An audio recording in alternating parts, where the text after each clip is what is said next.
8 फरवरी के इंतखाब में जिस तरह जालसाजी हुई और नताइज 8 फरवरी के फॉर्म 45 के बजाय 9 और 10 फरवरी के फॉर्म 47 पर मुरतब किए गए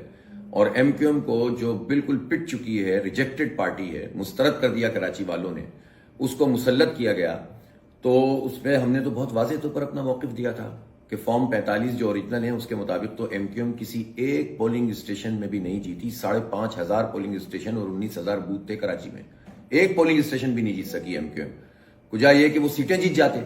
और उनको जबरदस्ती पहले उनको किताबें दे दी गई, पेपर्स दे दिए गए कि जाओ ठप्पे मारो, शहर में वो ये काम करते रहे, और जाहिर है वो ये सलाहियत से भी महरूम हो गए। ये हाल हो गया एमक्यूएम का, पूरा काम नहीं कर सके। और फिर उसके बाद भी जब कुछ भी नहीं था तो फॉर्म 47 के जरिए इनको मुसल्लत किया गया। अब जब मुस्तफा कमाल साहब का एतराफ जुर्म सामने आ गया और कामरान टेसूरी साहब जो गवर्नर हैं, और कामरान टेसूरी साहब का मामला यह है कि वो रियासत के नुमाइंदे हैं, महज हुकूमत के नुमाइंदे नहीं है। गवर्नर की पोजीशन रियासती पोजीशन होती है। और अगर उन्होंने ये बात कह दी है कि जो मैंडेट पिछली मरतबा था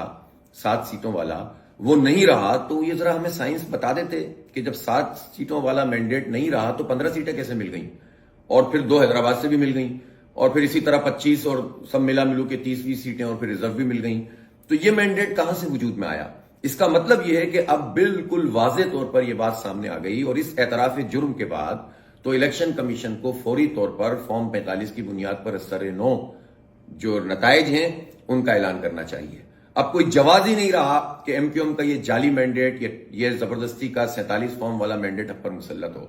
और मैं ये भी कहना चाहूंगा कि कामरान टेसूरी साहब के लिए भी अच्छा मौका है, उनकी पोजीशन भी ऐसी है। अब जब उन्होंने ये बात बता दी है कि 100% जाली मैंडेट या 200% जाली मैंडेट वाले मुसल्लत हैं, तो मेरा ख्याल है कौम के ऊपर एक अच्छा ये होगा, एहसान होगा उनका कि वो वादा माफ गवाह बन जाए और ये बता दें कि इस जाली मैंडेट के पीछे असल राज क्या है,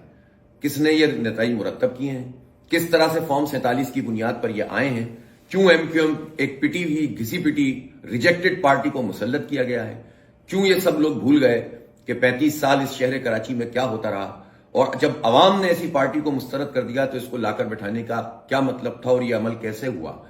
इसकी वजाहत अगर वो करेंगे और वादा माफ गवाह बन जाएंगे तो हो सकता है कि आइंदा जमहूरियत इस तरह से पामाल ना हो, आइन को इस तरह तोड़ा ना जाए, जमहूरियत पे शबखून ना पड़े, अवाम की तौहीन ना हो। ये कराची वालों की तौहीन है कि एमक्यूएम की पिटी हुई पार्टी का मैंडेट हम पर मुसल्लत किया गया है। ये हमारे कराची के माओ बहनों की, नौजवानों की तौहीन है कि इस रिजेक्टेड पार्टी को जबरदस्ती लाकर मुसल्लत किया गया। वोट तो जमात इस्लामी को पड़ा है या पीटीआई के आजाद उम्मीदवारों को पड़ा है, ये कहां से आ गए? तो इसलिए आप कामरान टेसूरी साहब की अब ये जिम्मेदारी है कि सारे हक़ाइक़ कौम को बताएं ताकि आइंदा कोई भी ये हिम्मत भी ना कर सके कि ये आवाम की तौहीन करे और आइन को पामाल करे।